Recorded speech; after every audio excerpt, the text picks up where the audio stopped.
Anthony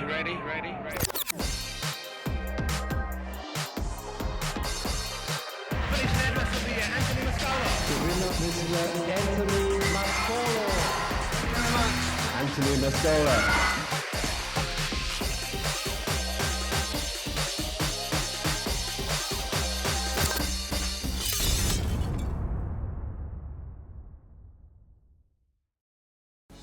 After I'd finished a 2-year hairdressing course, I applied for a job at Toni & Guy. We'd moved into Davis Street, and Anthony was just now really getting into hairdressing with us. It got to the point where I was doing hand and I'd see other people's work and I started thinking, I'm pretty good at this, and then it became infectious. I wanted to be the best and really, just kept on trying to do things that no one else was doing. I can remember Pat came in for her interview with her dad, and obviously that was the very beginning of the love story.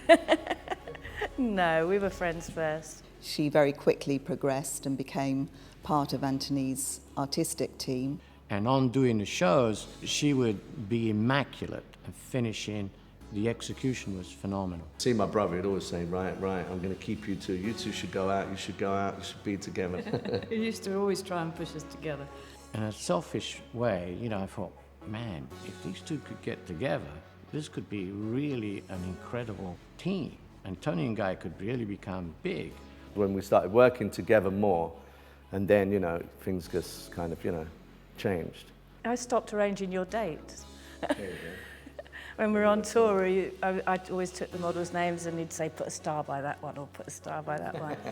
So I ended up not putting the star by them anymore. And once they became a couple, it was amazing because now we had creativity, we had incredible execution, we had everything that a real artistic team should have. It gave me the opportunity to really fulfill the dream that I once had, that we could become Toni & Guy could become a household name, There was a big competition time amongst hairdressers at that point.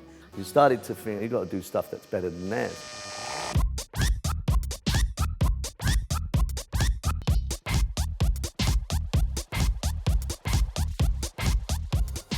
We had really developed two different cultures of Toni & Guy. One which was Tony's culture and one was mine and Guy's culture. And at the time, we felt that it may be a good time to be able to look at it and demerge so that we would have two different companies. We got the opportunity through a demerger that we would then start working and creating just for TIGI. As we were going to do TIGI Global, it was perfectly fine for us to work with Anthony, even though he was based in London. Our children were at school, so we didn't want to move to America. We wanted to stay in London. From having all these guys that we were working with, we ended up, we were just on our own. I do remember the call from Anthony. It was probably close to midnight. And he said, Mike, we've done it. It's it. It's all done. So what do you mean? He said, well, we've signed the papers. Then we needed to grow a new family, really, because it was all about, your team was your family. He was excited. He was very much up for it. But I could also sense an element of anxiousness. One of the first ones that came with us was Mauro. He's always been really part of the family. We used to play together as children in the same part of South London. And he came around to play, and we were upstairs in the loft. He started smoking. Of course, my mother smelt the smoke, came upstairs and went completely mad at us. I, of course, got clipped round the ear because she couldn't really tell him off. And basically, it's been 40 years of the same thing ever since. What's really great that I felt really good about is because I had my wife, Kyra, in one hand, who in my mind was a complete genius in product development and marketing ideas. And on the other hand, I had my brother Anthony, who was a hairdressing genius who had expanded upon that, creating a total look with his photography as well. So we now had control of their image and control of product. What we were going to be doing was creating image and, creating new styles and working tightly with America. We ended up at a flat round the corner in the living room there to start off with. And we'd be working, choosing pictures and doing the book, but we had nowhere really to shoot. He said, look, what we're going to do is we need to get creative. We need to get excited. Pat and I, we need a base away from the house. I remember Anthony coming into the flat going, I found somewhere for us. And we came round here to look at it. And that really was the birth of Bedhead Studio. He said, look, this is the place where we'll be creative. This is the place we'll get excited and we'll support Bruno and Kyra with the brand. It was a natural way of building your own family. The studio had a family feel. TIGI had a family feel, and I feel like that's how it did build. Alex was a great example. I mean, Anthony used to cut his hair from the age of 6. I remember the first day, I was sweeping the floors. I used to have to shampoo Anthony's clients, soaked a few of them. Elaine Page, I remember absolutely soaking. She wasn't particularly happy. Whether it's someone that's been working for us 10 years or they just started, guess what? They're in the house. They're having dinner with us, you know? It wasn't just all about work. They brought that family attitude into work. One of our first shoots, actually, for TIGI was in Prague. I was wandering around with basically what was a domestic video camera, and Anthony's seeing the models and he's playing with the hair, and I'm trying to film what he's doing. And as we're moving around, all of a sudden we get a lens flare, and because the girl's hair is really big, he's getting really excited. He's spinning me round and round this model till basically I'm about to fall over. And that was our first video. So Anthony decided that it would be a good idea to use me in one of the bedhead campaigns. He said, yeah, you got great hair, you're our bedhead. But that was me. This was maybe 2004. Some dust. Shit.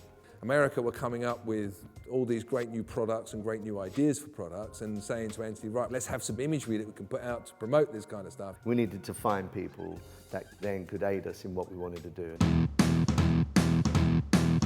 I was literally on a train to go and sign this 3-year contract, and Anthony called me to say, look, I've got this idea of you coming in and maybe, you know, being my creative director. Is it something that you'd be interested in? You always need someone that can see what you're doing and can, you know, grasp it and do it well. And Nick was always very good at that. So literally, I got off the train and headed back to London. And then Akash came. He'd been kicked out of America because his papers weren't in order. Anthony heard about the situation. He said, why don't you come to London, and until you get your new visa, you can just hang out with us, have fun. We nabbed him and brought him here to London, and he's never left. And then Roberto came in because my brother knew from El Salvador. Anthony invited me to one of his shoots, and during a break, there was a computer empty, and I saw one of his images, and I started playing around a little bit with it, made it look a little bit more like film. And it was good, so I offered him a job, and he came and he worked with us. As soon as people discovered, hey, Anthony Mascolo and Pat are building a team at Bedhead, you know, the phone started ringing and people wanted to get involved. So obviously fashion is a very big part, and Jiv's played an enormous part. He was really able to create all the different images that we needed for the shoots and for the shows. It was a small team, and there was so much pressure on us to create images really, really fast. Just pick up the phone and ask Anthony, look, this is what we want to advertise. Within a day or so, he'd have it to me. The hair, the picture, everything that we needed so that we could spontaneously come out with brand new things all the time. The mission was to excite the hairdresser through products, through films, through imagery, through doing shows. We'd start on a Monday morning and work through into the evening late, create this imagery. Tuesday morning it would be on the desk in America. We never stayed still, and I think that was very much a core strength of what we had at the very beginning. Everybody in the States looked at London for inspiration. We wanted to make really, really amazing films. And I think Michael working with Anthony was a pivotal moment. The brief was no more than 6-7 words long. And he just said, can you do me something cool that's about what we do?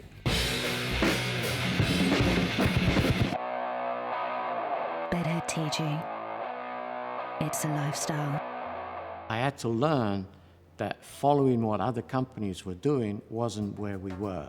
We were about setting a standard and leading other companies. This magic, we needed to expose it to the world, to the hairdresser. So my role was to take all those assets and deliver them for shows and events. And the idea came up, let's do a massive show in Las Vegas. So that's when we booked the Mandalay Bay. Let's get ready to rumble!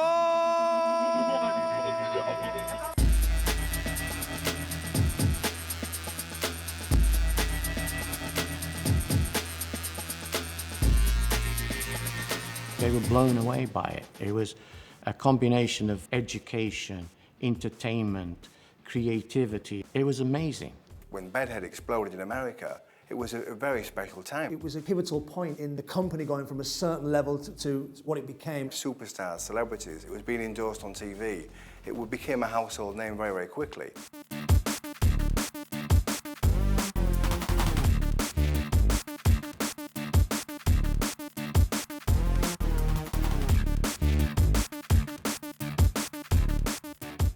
Over the years, we've built this really fabulous team, a team that are all equally as amazing in their own right. Creatively, it's important to use people that are better than yourself, because that helps you to learn more. One of the unique things is that we have a fantastic education. We share everything. That's how you learn to create more. The more you give away, the more you actually need to learn. And that creates a continuous flow of excitement for the hairdressers. Our job is to keep exciting the hairdresser. That is the essence of the studios. Anthony's a hairdresser. A hairdresser's giving him everything, but he's giving everything to hairdressing. The ability and the courage that he has to push the envelope and go forward and lead with something that nobody's ever seen is impeccable. It's amazing, and that's probably what gave us the edge. Looking at what's going on at TIGI, how it's formulated itself over the last few years, joining forces with Unilever, I think the future is going to be very exciting. If anybody was to ask me how I would explain my success, it's because I married a genius.